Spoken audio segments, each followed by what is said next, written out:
Welcome students. लेकिन आप लोग यही जानना चाहते होंगे कि रेट ऑफ ब्रीथिंग जो है वो कब कब इंक्रीज होता है और क्या है उसका रीजन। तो हम आज वही पढ़ने वाले हैं। पहले तो हम कुछ फैक्टर्स पे बात कर लेते हैं। तो स्टूडेंट्स, जो ब्रीथिंग रेट को कंट्रोल कर होता है ब्रेन का, वो पार्ट होता है ये हाइपोथैलेमस। ठीक है। अब हाइपोथैलेमस आपको पता चलती है कि ब्रीथिंग रेट कंट्रोल कर रहा है, लेकिन फिर भी कुछ कंडीशंस हैं जिसकी वजह से जो है ब्रीथिंग रेट बढ़ जाता है। जब आप एक्सरसाइज करते हैं ना तो ब्रीथिंग रेट बढ़ जाता है। वजह यह है कि आप वो फिजिकल एक्टिविटी कर रहे होते हैं जो नॉर्मल टाइम पे बॉडी परफॉर्म नहीं कर रही होती है, और बॉडी को इस कंडीशन में ज्यादा ऑक्सीजन चाहिए होता है। तो ज्यादा ऑक्सीजन की सप्लाई के चक्कर में ब्रीथिंग रेट बढ़ जाता है, ताकि ज्यादा ऑक्सीजन जो है बॉडी को मिल सके, अब्जॉर्ब हो सके।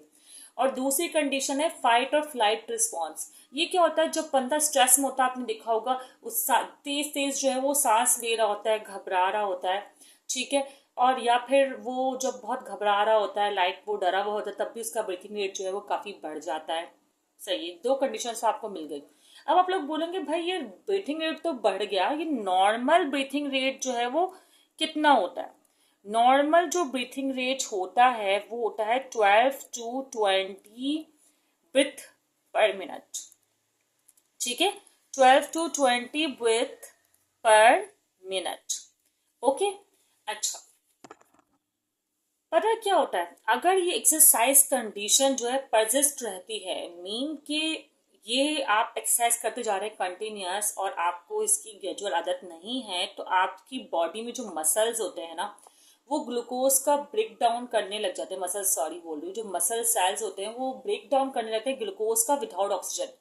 जब ऑक्सीजन के बगैर, ऑक्सीजन नहीं है, ठीक है, और ब्रेक डाउन हो रहा है ग्लूकोज का, तो क्या होगा, लैक्टिक एसिड बनने लग जाएगा। लैक्टिक एसिड बनने लग जाएगा।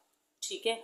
और लैक्टिक एसिड जो है वो मसल्स में पेन और क्रैम्प कॉज करता है। तभी आपने नोट किया होगा, जो लोग एक्सरसाइज करते हैं कंटिन्यूअसली, कोई भी जैसे लेग्स लगा रहे हैं, हैंड्स है, जो भी है, तो वो कहते हैं यार आज बहुत पेन हो रहा है मुझे, जो है ना क्रैम्प्स हो रहे हैं क्योंकि मैंने ज्यादा एक्सरसाइज कर ली। तो यही वजह होती है कि उनमें लैक्टिक एसिड प्रोड्यूस हो जाता है, और इसको बोलते हैं एनारोबिक रिस्पायरेशन। क्या बोलते हैं इसे? एनारोबिक रिस्पायरेशन की वजह से ये हुआ, क्योंकि विदाउट ऑक्सीजन हुआ तो एनारोबिक। अगर ऑक्सीजन होता ना तो एरोबिक कहलाता। Aerobic is normal process. ठीक है। अब क्या होगा, तो ब्रेक डाउन ऑफ, अब जो लैक्टिक एसिड बन गया ना, क्या पेन लाइफ टाइम रहेगा? बन गया भाई बॉडी में लैक्टिक एसिड, ऐसा तो नहीं हो सकता ना। तो क्या होगा कि लैक्टिक एसिड का जो ब्रेक डाउन होगा, सही है, जिसको हम ऑक्सीजन डेप्ट बोलते हैं।